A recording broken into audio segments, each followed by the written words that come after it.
The Book of Mormon describes Nephite settlement in three major geographic areas, vaguely referred to as the land southward, the land northward, and a small neck of land connecting them, which Mormons have traditionally associated with South, Central, and North America.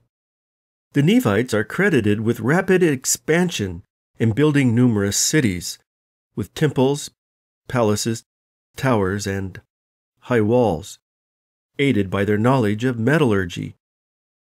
Shortly after the 1841 publication of John L. Stevens' book, Incidents of Travel in Central America, Chiapas, and Yucatan, which contained descriptions and drawings of Mayan ruins, an editorial appeared in the Mormon periodical Times and Seasons under Joseph Smith's editorship, touting the ruins as proof of the Nephites and Lamanites dwelling on this continent.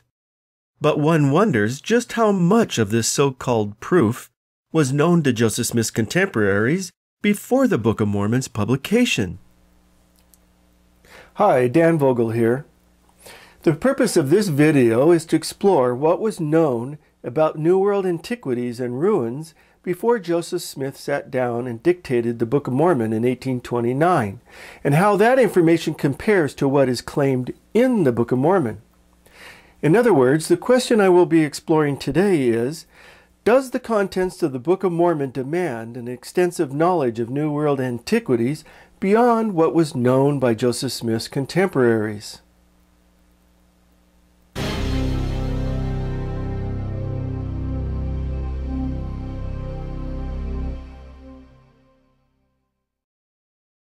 No one can say how much Joseph Smith knew about New World antiquities, but by 1829, descriptions of the impressive ruined cities of the Aztec of Mexico, the Maya of Central America, and the Inca of South America were readily available. According to his mother, Lucy, Joseph Smith was talking about the ancient inhabitants of America as early as 1823, shortly after the 17-year-old Joseph first visited the hill containing the gold plates, near his home in Manchester, New York. Every evening we gathered our children together, Lucy recalled, all seated in a circle, father, mother, sons, and daughters, listening in breathless anxiety to the religious teachings of a boy 17 years of age. In the course of our evening conversations, Lucy said, Joseph would give us some of the most amusing recitals which could be imagined. He would describe the ancient inhabitants of this continent, their dress, their manner of traveling, the animals which they rode, the cities that were built by them, the structures of their buildings, with every particular of their mode of warfare, their religious worship, as particularly as though he had spent his whole life with them. Joseph Smith would not begin dictating the Book of Mormon for another 5 years, and therefore had ample time to think about the content of his book, and to learn about the ancient inhabitants of America, either from books or from others who knew something about the subject. In searching through these books, we will learn far more than it would have been necessary for Joseph Smith to have dictated the Book of Mormon. Joseph Smith's contemporaries were aware of the Incan ruins at various locations in Peru, Ecuador, and Bolivia, including the sumptuous palace and the Temple of the Sun, built of stone, curiously wrought and plated with pure gold, at Tomibamba, Ecuador. Burial mounds more than 60 feet high, remains of a circular temple built of brick, and a stone palace at Quito, the capital of Ecuador. A magnificent temple and an Incan palace at Tumbes in northern Peru. Fortresses at Herbe near Lima, and Caxahuana near Cusco, Peru. One of the most majestic temples of all these parts at Pachacama, south of Lima. And the famous ruins of a fortification, temple, and palaces at the Incan capital of Cusco in southern Peru. What other secrets the jungles of South America held was a matter of conjecture, but one source assured readers. Nor was it only in the city of Cusco that a temple was erected, but almost every large town in the country had one adorned in like sumptuous manner. As early as the 17th century, proponents of the Indian Israelite theory began including descriptions of Incan ruins. Manasseh ben Israel, a Jew from Amsterdam, who assembled writings about America in a book published in England in 1652, mentioned a vast building which the Indians said had been built by a white-skinned, bearded people. He included in his report a detailed description of one of these structures, which was located in Tiahuanacu in western Bolivia. Among the great buildings which are there, one was to be seen of a very great pile, which hath a court 15 fathoms broad, a wall that compasseth it 2 furlongs high.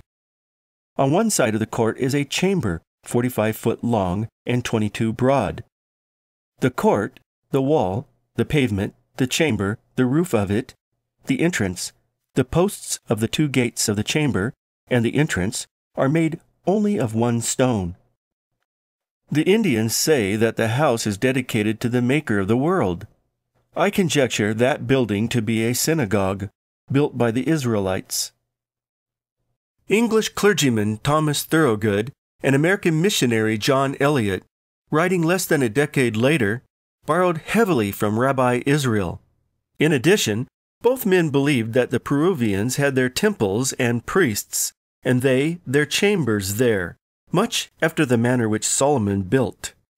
One of the first accounts published in the United States detailing Incan antiquities in South America was an 1804 book titled A Concise Extract from the Sea Journal of William Moulton, wherein Moulton wrote, "A mile south from the river and bridge is the border of an Indian city in ruins, which from its appearance is judged to have been more than 3, some I have heard say 4 times as large and populous as the city of New York. It is enclosed with a spacious ditch or canal, with 2 walls, and is defended by a castle erected on a conic artificial hill.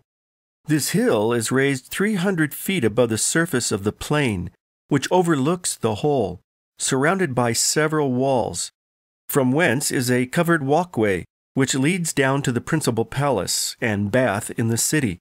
The form of the city is circular and contains large palaces, baths, and public walks. The principal palace and bath is an oblong square of about 300 feet long and 100 feet broad. Along the eastern side of the city runs the Incas Highway, a road not yet injured by time. It is said to extend through Quito northward and beyond Lima southward, the distance between which is 1,100 miles. Their various structures, concluded Moulton, not only confirm but prove they were ingenious and had good ideas of and taste for architecture and fortification. 6 years later, clergyman Elijah Parrish authored a geography book for use in New England schools, which included the following description of the palace and temple at Cusco, Peru, one of the most well-known of the Incan cities. Cusco is the most ancient city of Peru, founded by the Incas, for the capital of their empire. The palaces of the Incas in Cusco were spacious and magnificent. The seams between the stones of which they were built were closed for ornament with melted silver and gold. The temple of the sun was the richest display of earthly splendor. It was of free stone lined with gold.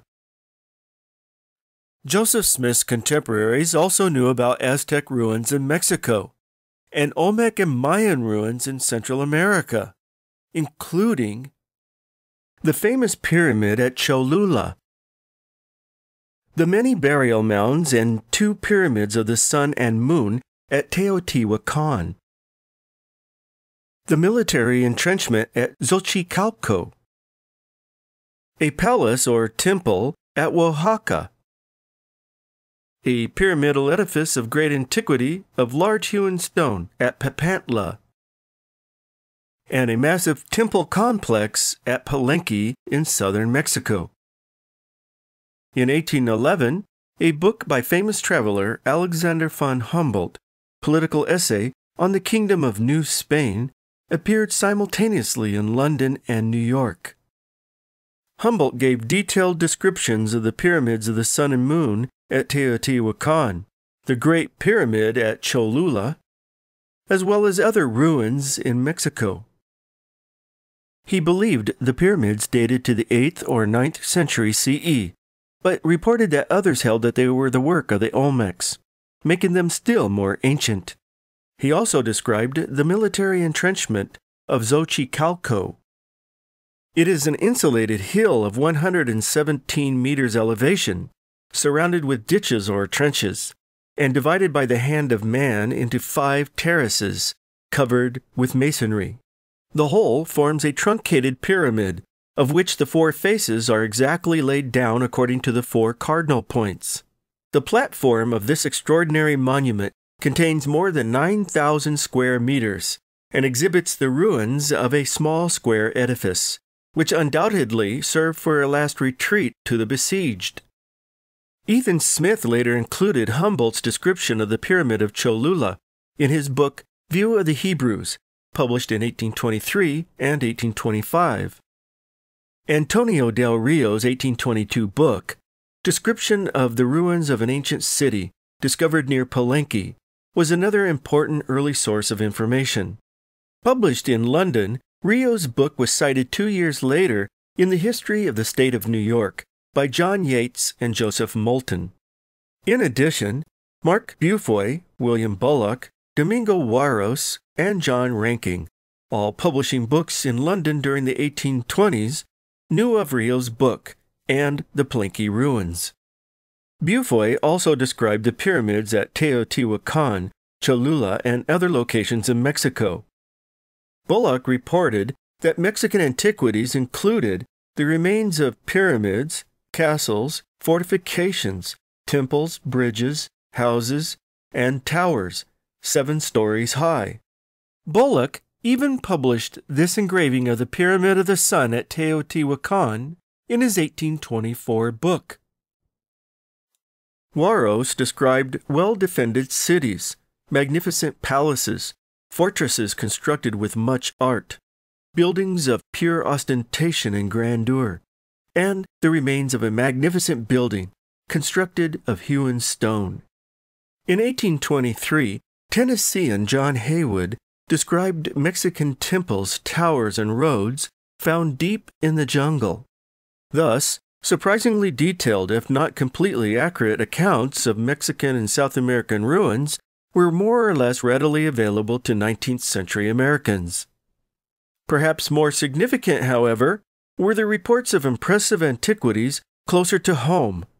The eastern portion of North America was dotted with hundreds of artificial earthen mounds, or tumuli, as they were often called.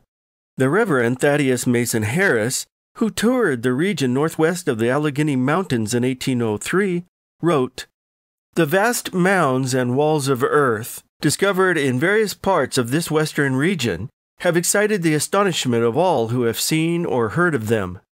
These works are scattered over the whole face of the country. You cannot ride 20 miles in any direction without finding some of the mounds, or vestiges of the ramparts." Ethan Smith reported more than 3,000 tumuli along the Ohio River alone. Based on the number of mounds in eastern North America, one observer, Henry Brackenridge, estimated that there were more than 5,000 cities at once full of people. "I am perfectly satisfied," he wrote, "that cities similar to those of ancient Mexico of several 100,000 souls have existed in this country." 3 general types of mounds were described. Temple or altar mounds, believed to have been erected for worship, either as altars or as platforms for temples, which had long since deteriorated. Burial mounds, believed to contain the bodies of the mound builders, who had been slain in a war of extermination. And fortification mounds, believed to have been built by the mound builders in defense against the ancestors of the Indians. On the 19th of February, 1823, Western New York's Palmyra Herald opined that many of these fortifications were not forts, but religious temples or places of public worship. Not unexpectedly, Ethan Smith was also interested in the mounds associated with religious worship. According to Smith, the ancient North Americans built not only walled towns, forts, and watchtowers, but also temples. In his 1808 book, The History of America, Congregational clergyman Jedediah Morris asserted that many of the large mounds in North America were intended to serve as bases of temples. If descriptions of such temples were admittedly speculative, the existence of massive burial mounds was irrefutable. According to Henry Brackenridge, the burrows, or general receptacles of the dead, are in fact to be found in almost every cornfield in the western country. By 1851, Ephraim G. Squire had documented many of the mounds he found scattered throughout his state of New York, and published his findings in Antiquities of the State of New York. Yet, many of these mounds had been discussed publicly some 40 years earlier. For example, New York Governor DeWitt Clinton described in 1817 a mound near Ridgeway, Genesee County, New York, containing piles of skeletons. He speculated that they were deposited there by their conquerors. Ohio was also well known for its ancient burial mounds. In 1820, Caleb Atwater, postmaster of Circleville, Ohio, published in the Archaeologia Americana his description of the antiquities discovered in the state of Ohio and other western states. In one mound, Atwater reported, was a great quantity of human bones. Undoubtedly, he speculated, the remains of those who had been slain in some great and destructive battle. First, because they belonged to persons who had attained their full size. And secondly, they were here in the utmost confusion, as if buried in a hurry. Atwater concluded that his state was nothing but one vast cemetery of the beings of past ages. Unitarian clergyman Thaddeus Harris also believed the mounds contained the bodies of warriors. The smaller mounds on the Great Plains are filled with bones, he wrote, laid in various directions in an equal state of decay, and appear to be piled over heaps of slain after some great battle.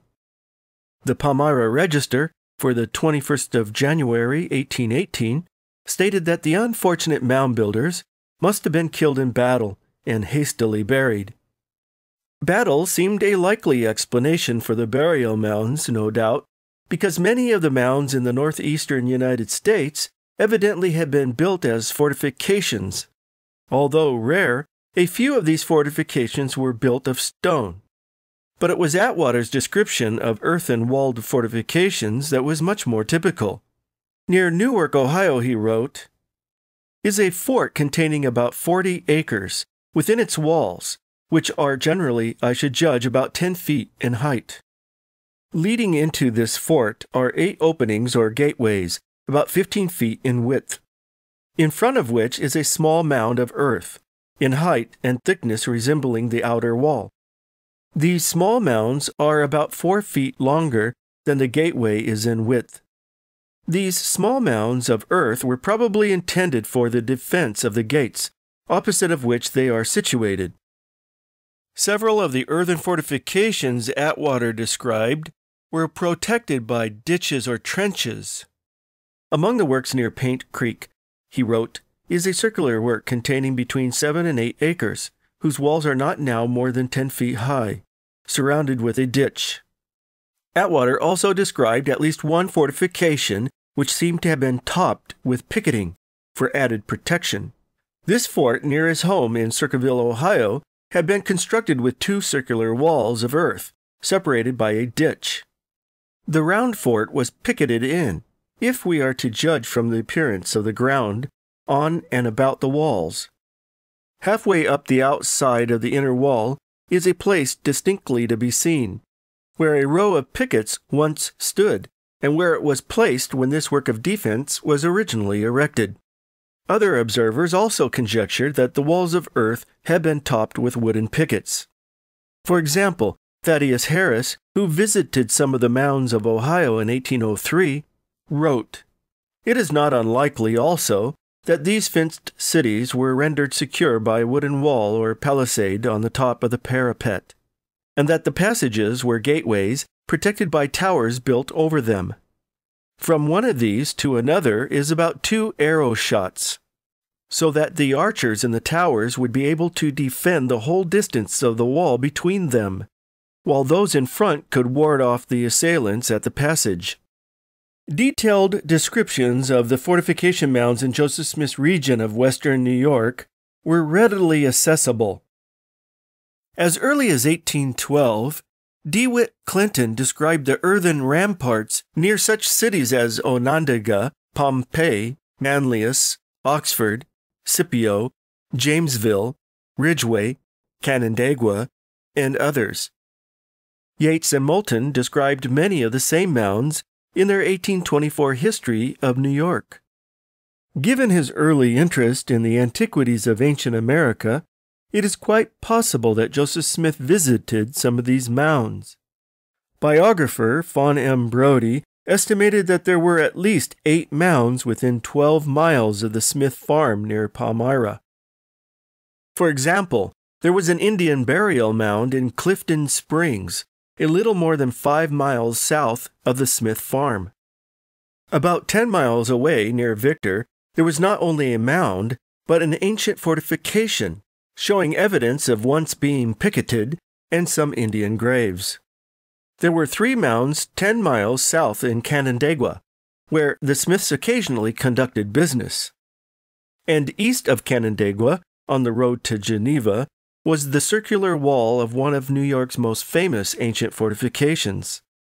Joseph Smith sometimes traveled outside the Palmyra-Manchester area in pursuit of work, and probably would have passed through Geneva, about 17 miles southeast of the Smith farm, on his way to South Bainbridge. 3 fortifications, at least one of which showed evidence of picketing, and 1 burial mound were near Geneva.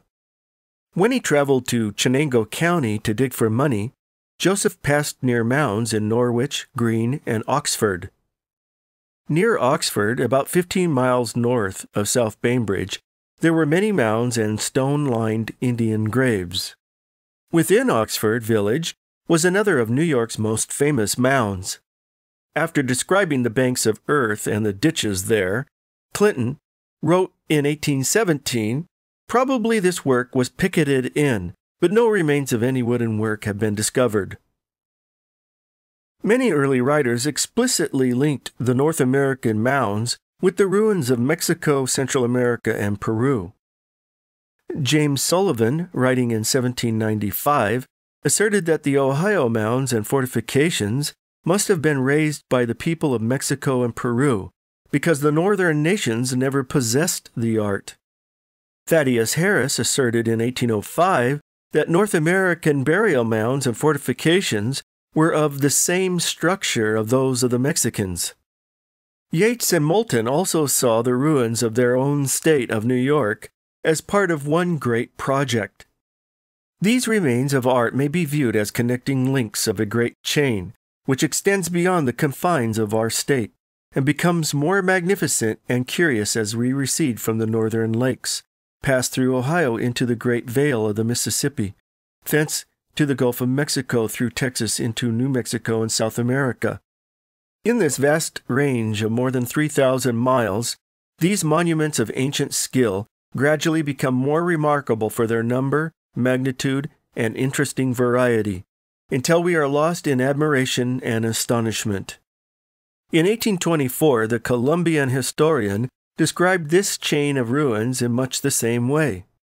An observing eye can easily mark in these works the progress of their authors, from the lakes to the valley of the Mississippi, thence to the Gulf of Mexico, and round it through Texas into New Mexico, and into South America. Their increase in numbers as they proceed are evident, while the articles found in and near these works show also the progressive improvement of the arts among those who erected them. Such descriptions, of course, imply that all structures were engineered by one group, the mound builders. Many writers speculated that this group originated in the north and then migrated south into Mexico and Peru, building greater and greater mounds. Others believe the group originated in the south and was pushed into North America by savage tribes. The fortifications in the Great Lakes region would thus have been a last desperate effort at defense.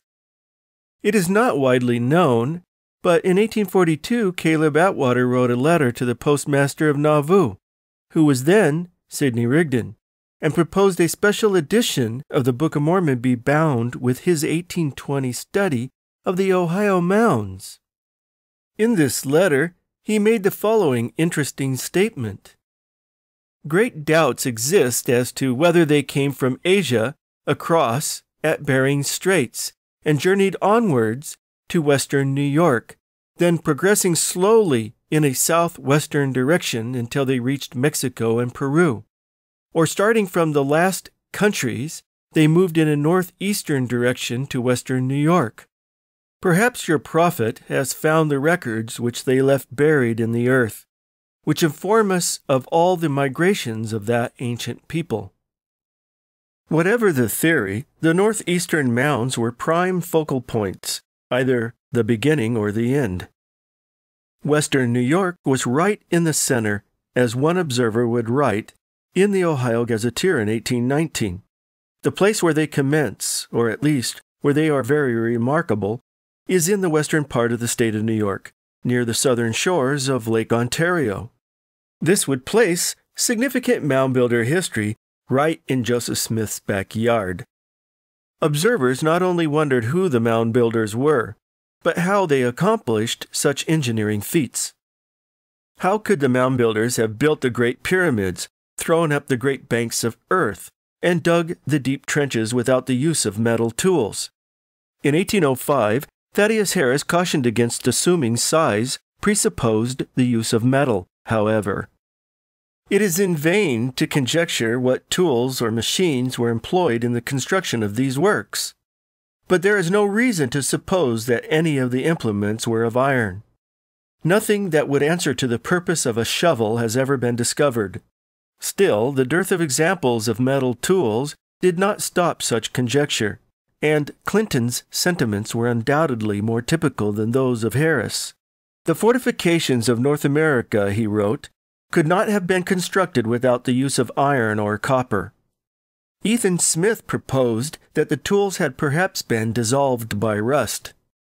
He supported his argument by detailing Atwater's discovery in an Ohio mound of what appeared to have been a small sword or large knife.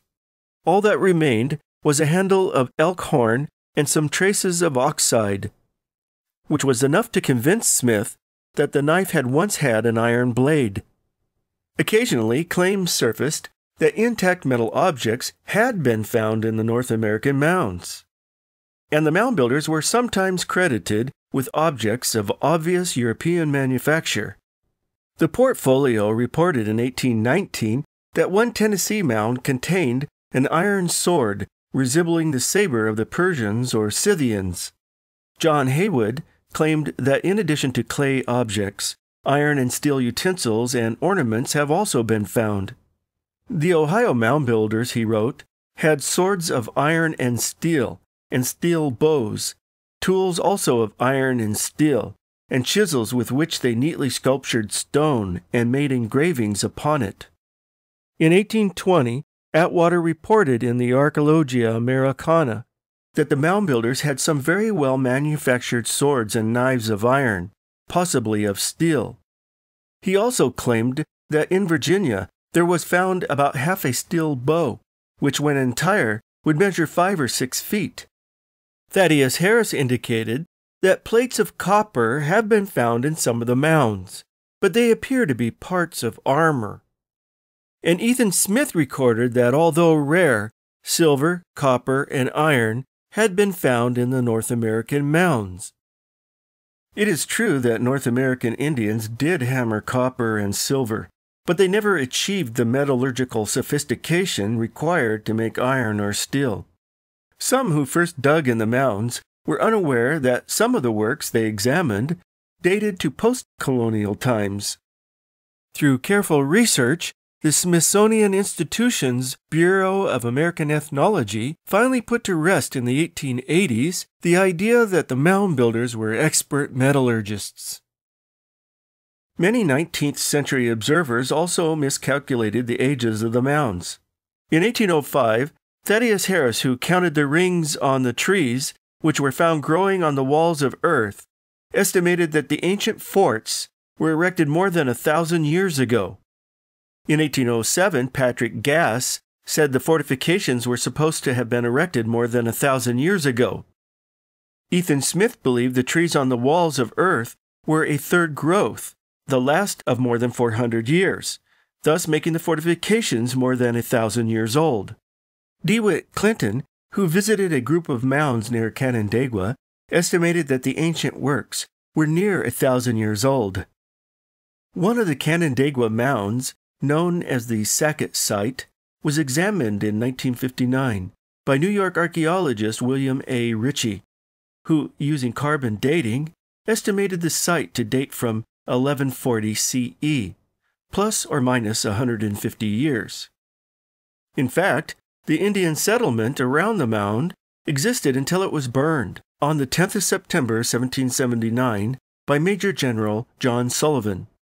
On the 30th of October 1830, the editor of the Brattleboro, Vermont Messenger suggested that the Book of Mormon could have been designed to explain the ancient fortifications and other things seen at the West. In fact, the Book of Mormon seemed to first readers to explain the existence of not only the earthenworks in the Great Lakes region, but also what seemed to them to be a chain of earthworks and ruins extending down through Mexico and Central America and into Peru in South America. Indeed, the book describes settlement in three major areas. First, near the northwestern shore of the land southward. Second, on the narrow neck of land. And third, in the land northward, in a region of large bodies of water and many rivers, and a land of many waters, rivers, and fountains. The Book of Mormon also describes the ruins in these three areas as having been built by a single group of builders, whose history resembles that of the mound builders, who were supposedly destroyed by the savage ancestors of the Indians. Accordingly, the Nephites landed on the western coast of South America about 589 BCE, founded a civilization, and eventually built the magnificent pyramids and temples found in Peru. Later, the Nephites spread into the land northward, discovered the remains of the Jaredites, and built the cities in Central America, Mexico, and the Great Lakes region. About CE 351, the Lamanites pushed the last of the Nephites out of the land southward. For 10 years, the Nephites fortified the cities on the neck of land against impending Lamanite attack. When the two nations again clashed, the Nephites were forced to flee farther north into the Great Lakes region to prepare for the last stand, and thus built a string of fortifications. Joseph Smith evidently believed that the many burial mounds in the region contained the bodies of the destroyed Nephites, because on the 4th of June, 1834, during his trip through Illinois with a small company of Mormons, he wrote his wife that he and the others had been wandering over the plains of the Nephites, recounting occasionally the history of the Book of Mormon, roving over the mounds of that once beloved people of the Lord, picking up their skulls and their bones, as proof of its divine authenticity. The last stand of the Nephites supposedly took place about 385 CE, and, according to Joseph Smith, in the vicinity of Manchester, New York. This, of course, fits well with the contemporary belief that the mound builders had been destroyed in the Great Lakes region sometime before the arrival of the Europeans. The Book of Mormon describes in very general terms the stone buildings, vast palaces, and huge temples located in the southern parts of the land. For example, in the city of Nephi, located in the northwestern section of the land southward, Nephi had his people construct a temple, after the manner of the Temple of Solomon, save it were not built of so many precious things. Several hundred years later, in the same city, King Noah had his people build many elegant and spacious buildings, including a spacious palace and a tower near the temple. The city of Nephi, like many other Nephite cities, was surrounded by a high wall. Nephite fortifications are described in much greater detail. These are very similar to those in the eastern United States, though in the Book of Mormon they were also built in the land southward. Thus, according to Mormon scholar B.H. Roberts, writing in the 1890s, whoever built the Ohio fortifications certainly knew something of Moroni's system of fortification building. The Book of Mormon describes, for example, fortifications composed of walls made of earth or stone. Alma, chapter 48, verse 8 says, Moroni built small forts or places of resort, throwing up banks of earth round about to enclose his armies, and also building walls of stone to encircle them about, round about their cities and the borders of their lands. In Alma chapter 49, verse 4, we read, The Nephites had dug a ridge of earth round about them, which was so high that the Lamanites could not cast their stones and their arrows at them. The Book of Mormon also describes mounds of earth topped with wooden pickets. As we read in Alma chapter 50, verses 1 through 5, Moroni commanded his people to commence in digging up heaps of earth round about all the cities, throughout all the land which was possessed by the Nephites. And upon the top of these ridges of earth he caused that there should be timbers, yea, works of timbers built up to the height of a man, around about the cities. And he caused that upon those works of timbers there should be a frame of pickets built upon the timbers round about. And they were strong and high. And he caused towers to be erected that overlooked those works of pickets. And he caused places of security to be built upon those towers, that the stones and the arrows of the Lamanites could not hurt them. And they were prepared that they could cast stones from the top thereof, according to their pleasure and their strength, and slay him who should attempt to approach near the walls of the city. In addition, the Book of Mormon describes mounds of earth topped with wooden pickets and fronted by ditches. Alma chapter 53, verses 3 through 4 says, Moroni caused that they should commence laboring in digging a ditch round about the land, or the city, Bountiful. And he caused that they should build a breastwork of timbers upon the inner bank of the ditch. And they cast up dirt out of the ditch against the breastwork of the timbers. Significantly, the Book of Mormon's description of stone buildings, vast palaces, and huge temples, similar to the ruins in Mexico and Peru, tend to be sketchy and obscure, while its description of fortifications, which are similar to those in Joseph Smith's immediate environment, are more detailed and elaborate. The Book of Mormon also describes burial mounds. After one battle, for example, the dead bodies were heaped upon the face of the earth, and they were covered with a shallow covering. Similar to the incorrect speculations of Joseph Smith's contemporaries, the Book of Mormon's Nephites are described as expert metallurgists. Soon after landing in the New World, Nephi declares, And I did teach my people to build buildings, and to work in all manner of wood, and of iron, and of copper, and of brass, and of steel, and of gold, and of silver, and of precious ores, which were in great abundance. Nephi possessed in the Old World a bow made of fine steel. So in the New World he helped people make swords patterned after the sword of Laban, a sword described as having a blade of the most precious steel. With their knowledge of metallurgy, the Nephites made all manner of tools of every kind to till the ground, and weapons of war.